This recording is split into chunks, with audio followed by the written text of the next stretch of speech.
Jeepers, Dad. What's that?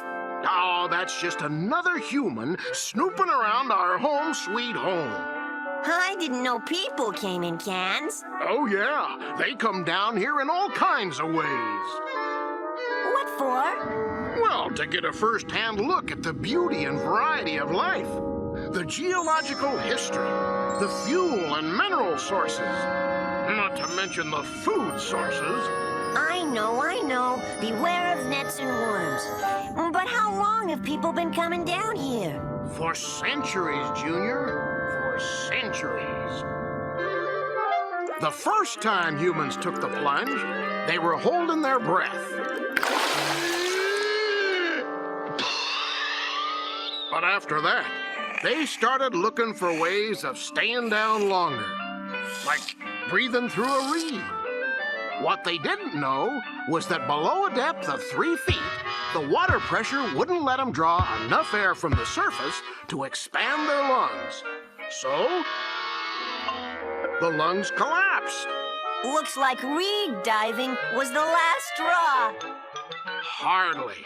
Oh, sure, people stayed up top for a while, minding their own business. But then, another great idea hit them. They called it the diving bell. You see, Junior, the bell trapped a pocket of air which the ding-a-ling inside could breathe. But there was only so much air to breathe.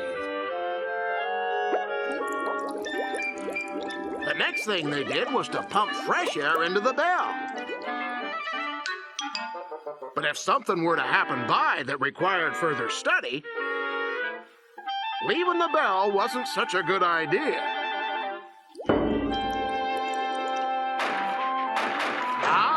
But after a few alterations, their diving bell became a diving suit. Bulky, cumbersome, and heavy. Looks like the air hose put a kink in their plans, too. You can say that again. So, they went back to the drawing board and figured out they could take their air supply with them. Yep, they came up with the self-contained diving suit.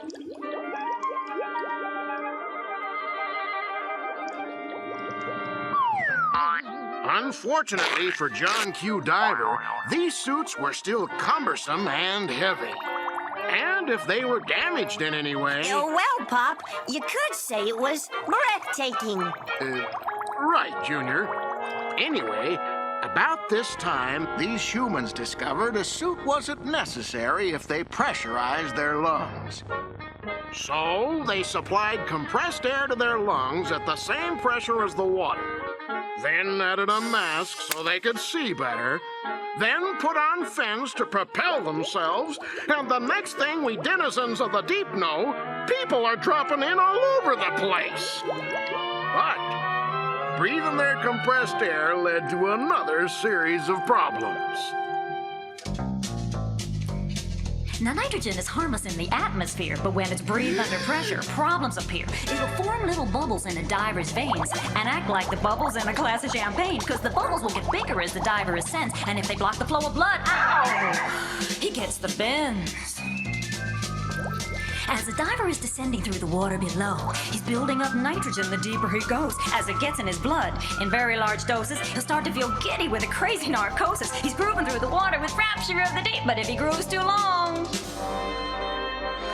it's a permanent sleep.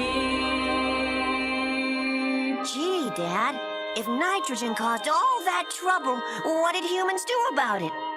Well, they began searching for a substitute gas that would have no narcotic effect on their bodies. Did they find one? Yep, helium. And to this day, the mixture of helium and oxygen called heliox is what these deepwater divers breathe. Golly, neat.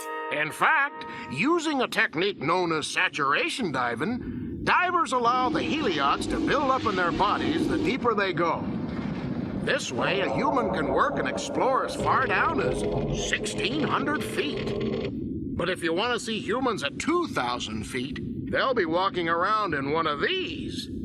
Do people stay fresh inside that thing? Sure. You see, these suits are tailored to keep the pressure inside the same as up on the surface. Now, some people like suits that fly through the water. Others like piloting small submersibles. And since the average depth of the ocean is 12,000 feet, humans have developed other submersibles that can go to great depths.